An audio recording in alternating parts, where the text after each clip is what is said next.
తెలంగాణ భవన్లో మాజీ మంత్రి హరీష్ రావు మాట్లాడుతున్నారు. ఇప్పుడు లైవ్ చూద్దాం. ఇదే NDSA is nothing but CWC, CWC is nothing but NDSA. సిడబ్ల్యూసీలో పనిచేసేటోళ్ళే ఎన్డీఎస్ఏకి ట్రాన్స్ఫర్ అవుతారు, ఎన్డీఎస్ఏలో పనిచేసేటోళ్ళే సిడబ్ల్యూసీకి ట్రాన్స్ఫర్ అవుతారు. అదేమి కొత్తది కాదు. అయితే మరి అదే ఎన్డీఎస్ఏ ఆధ్వర్యంలో కడుతున్న పోలవరం ప్రాజెక్టులో డయాఫ్రేమ్ వాల్ కానీ గైడ్ వాల్ కానీ కొట్టుకుపోయినాయి, కుప్ప కూలిపోయింది పోలవరం ప్రాజెక్టు. మరి ఇప్పటి వరకు ఎన్డీఎస్ఏ ఎందుకు పోలవరం ప్రాజెక్టు విజిట్ చేయలేదు?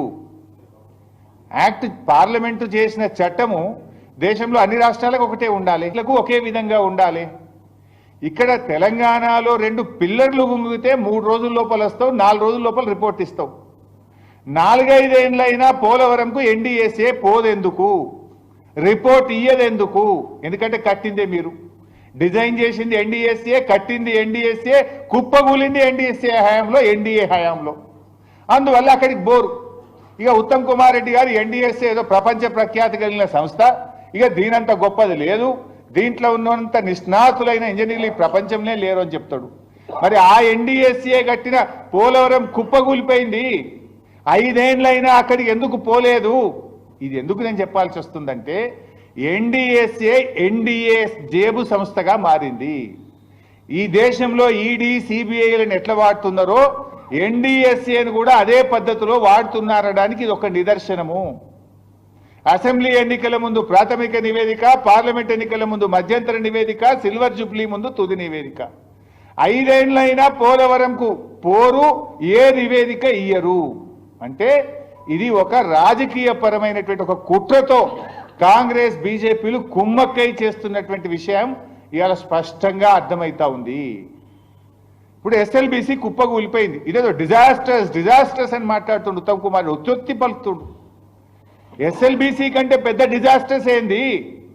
ఆగమాగంపై తొందరగా పనిచేయవి, 8 మంది ప్రాణాలు తీసినావు, కనీసం శవాలను కూడా బయటకు తీయలేని చేతగాని దద్దమ్మ ప్రభుత్వం ఈ కాంగ్రెస్ ప్రభుత్వం. అంతకంటే డిజాస్టర్స్ ఇంకోటి ఉంటుందా మిస్టర్ ఉత్తమ్ కుమార్ రెడ్డి?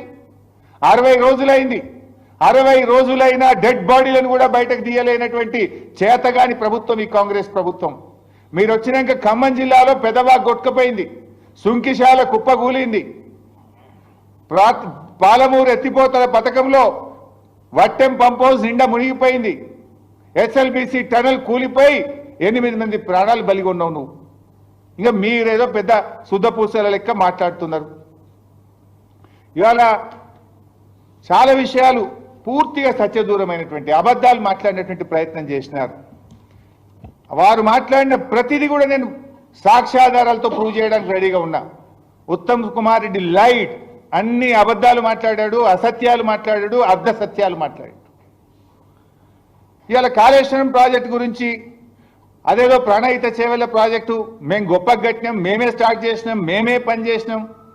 మరి మీరే పని చేస్తే ఎందుకు తమ్మిడిహట్టికి 8 ఏళ్ళు కాంగ్రెస్ ప్రభుత్వం అధికారంలో ఉంటే అనుమతి కూడా తేలేకపోయారు? మహారాష్ట్రలో కాంగ్రెస్ ప్రభుత్వం, ఆంధ్రప్రదేశ్లో కాంగ్రెస్ ప్రభుత్వం, ఢిల్లీలో కాంగ్రెస్ ప్రభుత్వం, 3 చోట్ల కాంగ్రెస్ ప్రభుత్వం ఉంటే 8 ఏళ్లలో మహారాష్ట్రాన్ని ఎందుకు ఒప్పించలేరు? ఎందుకు తమ్మిడిహట్టికి అంతర్రాష్ట్ర ఒప్పందం చేయలేదు? ఒకసారి సమాధానం చెప్తారా? Is it not the failure of Congress party? Congress ప్రభుత్వం నిర్లక్ష్యం కాదా? ఒకవేళ 8 ఏళ్లలో 8 ఏళ్ళు మీరే అధికారంలో ఉన్నారు, రాష్ట్రంలో, మహారాష్ట్రలో, కేంద్రంలో 3 చోట్ల అధికారం ఉండి తమ్మిడిహట్టికి అనుమతి మీరు తెచ్చుంటే, కట్టుంటే ఇవాళ ఈ పరిస్థితి ఎందుకు వస్తుండే? ఆనాటి మహారాష్ట్ర ముఖ్యమంత్రి, మన ముఖ్యమంత్రి కిరణ్ కుమార్ రెడ్డికి ఆ రోజు రాసిన లేఖ ఇది. ఏం రాసిండు? At the full reservoir level 152 meters, about 2099 hectares of land from 22 villages of district Chandrapur and 8 villages in the district Gachirauli are likely to be submerged, and this is a main cause of unrest among the farmers from this area. It is also requested that the government should not proceed with unilaterally decided layouts and control levels, as it may lead to unfruitful expenditure. మీరు మా అనుమతి లేకుండా, మా రాష్ట్ర ప్రభుత్వం ఒప్పుకోకుండా ఇష్టం ఉన్నట్టుగా ప్రాజెక్టు కడుతుండ్రు, మీరు పెట్టిన ఖర్చంతా కూడా వృధా అవుతుంది, తస్మాత్ జాగ్రత్త అని ఆనాటి మహారాష్ట్ర ముఖ్యమంత్రి మన ప్రభుత్వాన్ని హెచ్చరించిండు.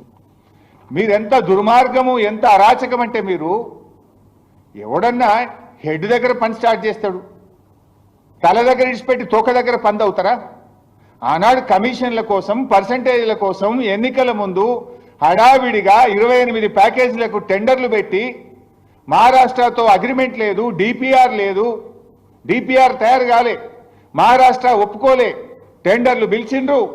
ఎక్కడనో పోయి చేవలెక్కడ దవుతారు, ఎక్కడనో పోయి మెదక్ జిల్లా సిద్దిపేటలో దవుతారు. అసలు ఎక్కడైతే నీళ్లు తీసుకోవాలో తమ్మిడిహట్టి దగ్గర ఆడ మహారాష్ట్ర ఒప్పుకోదు, ఆడ తట్టెడు మట్టి తీయరు, అంతర్రాష్ట్ర ఒప్పందం జరగదు. తప్పు చేసింది మీరు. మీరు చేసిన తప్పును సవరించడానికి మేము ప్రయత్నం చేశాం. ఇవాళ వాళ్ళ దుర్మార్గం ఎట్లా అంటే, నేను ఉత్తమ్ కుమార్ రెడ్డి తలకాయ ఎడబెట్టుకుంటాడో, నువ్వు కూడా ఆ రోజు మంత్రివే, ఆ ప్రభుత్వంలో నువ్వు మంత్రివే, నువ్వు కూడా దీనికి జవాబుదారే. రాజశేఖర రెడ్డి గారి ప్రభుత్వం 17, 12